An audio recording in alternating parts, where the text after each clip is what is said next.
abortion is such a difficult topic to discuss, period. But oftentimes when I'm speaking to people, especially people who disagree with me on this issue, I find that the conversation regarding abortion and protection for the unborn strays very quickly into a conversation about rape. And Kristan, I don't know if you've had the same experience as me, but it almost seems as though there's sort of a distraction at play where you take one very difficult, horrible thing, which is abortion, and use another extremely difficult, obviously horrific thing, which is rape, to sort of muddy the waters. Kristan, have you had the same experience, and is there anything that you can say that would be helpful on this particular interplay in conversation? Sure. I think, yes, I talk about this all the time. Any single time I'm on the campus, this topic comes up, and it comes up multiple times. I think as pro-life advocates, as Christians, there's three points where we really need to make sure that we make when this topic comes up. All right. I'm a little snarky, I guess you can say. Okay. So I have to, I think, back it up a little bit when we're talking about this sort of check yourself. I definitely have to check myself because, I can just roll out stats and facts. Yep. But when people a lot of times are asking you these hard questions, they're not really caring about what you say. They're trying to check to see if you're human in general. Yeah. And so we need to back up our tone. Because I think we always have to, at the very beginning, acknowledge the horror of rape.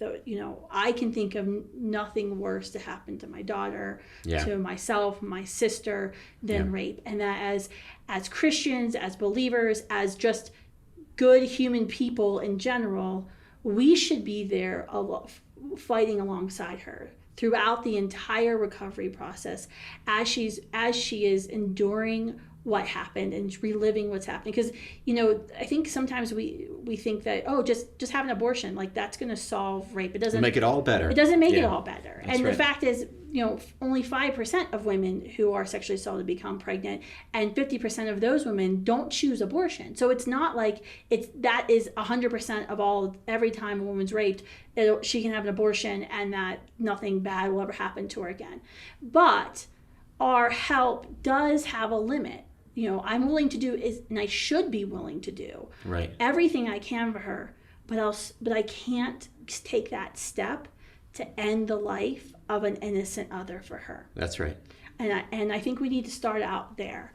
I often, when I'm having this conversation, I'll also ask the question to the person asking me, setting aside this case, just to try to figure out where you're coming from, setting aside the awful circumstances of rape or to save the life of the mother, less than 3% of abortions, setting those aside, would you agree with me that 97% of all other abortions are wrong and that should be made unavailable or illegal? Yeah.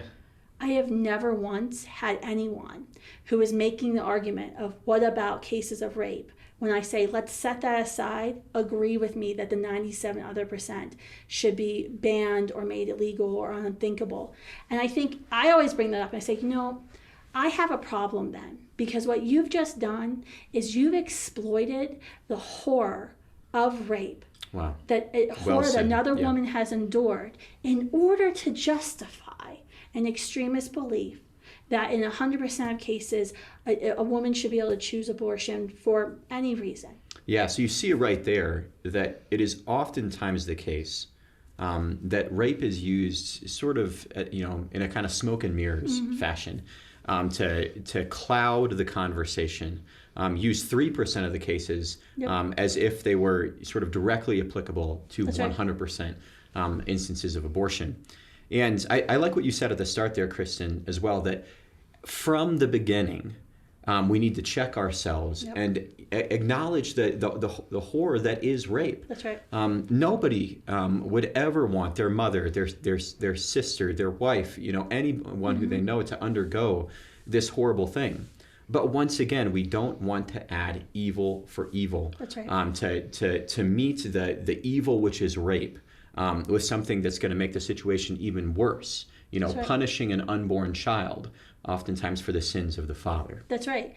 And I mean, that's actually a pretty regressive view. Back in our history, we would say if you were born out of wedlock, you were a bastard. You couldn't inherit property. You couldn't, go to school. That's what we're doing when we talk about children and people who are living amongst us. And you have to think about, when you're having this conversation, there are literally hundreds of thousands of Americans who were conceived in rape and who are functioning members of our society with families who hear you and hear what you're saying as that they don't have value. That's a regressive view to say, based on your parentage, wow, you have value and you don't. That is a regressive view to take. We don't even, our Supreme Court says that a rapist cannot be sent to death, cannot receive capital punishment for the crime of rape. That killing somebody, a rapist, is too severe. Right. But then when it comes to a child who had no say in their conception, who's completely innocent, we say absolutely, hands down, they deserve death. Yeah. Well, yeah, I cannot imagine looking at, for example, a 2, 3, 4-year-old child, a teenager, a grown man or woman, somebody who was the product of rape, and saying, you have no right to continue existing because of the manner in which you were conceived. You use the word regressive, Kristan, and I think that's right on the money.